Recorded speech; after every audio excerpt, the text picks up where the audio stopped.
So I think this is a good opportunity for cooperation. Mangupyahan na, hindi sila mong piyo ko na tsura na lang nila ito manupupyahan ako. So, probably, alawa yun, pro ako, 90% kabati ko, this is a point of cooperation. Nakita ko mga SB secretaries how they exchange notes. So, they would exchange notes. Ang problema lang isa sa langan notes. So, kinanglan, mangupya kita po, sakto nga mangupya. Anyway, what I will say is nabasa nyo na. So there is no point for me to say, except nga, on the whole, if you really study the ordinance by heart, ma-relate nyo na yung gambal, kung okay kami sa dalom, sa 5th floor, we have this rule. Those who think they have still to do their best, raise your hand. And those who think they have already done their best, raise your standards. So this ordinance is hoping, against hope, that everybody, every Sanggunian in the province of Iloilo will raise their standards.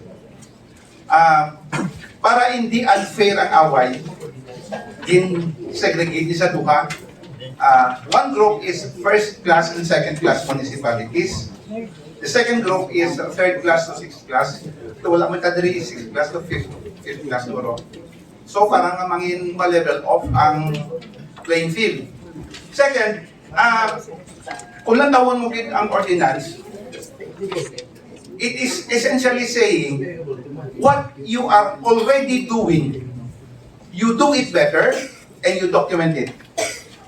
Dokumento nyo, explain na karon ni director or bista sa aton how to ang bato-bato isang stone is arat na karon sa criteria. But it says what you have been doing, you do better and you document.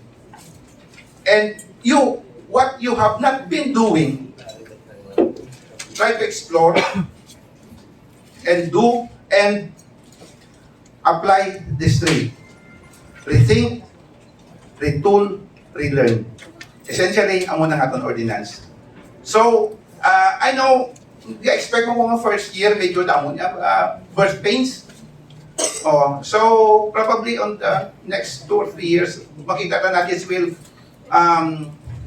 makita mo lang impact sa tao.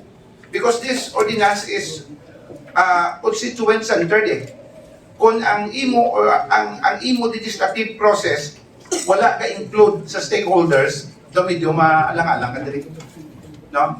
So, with that in mind, let's congratulate ourselves nga ari kita subong and we are given a new opportunity to do things better. So, thank you very much and have a good day.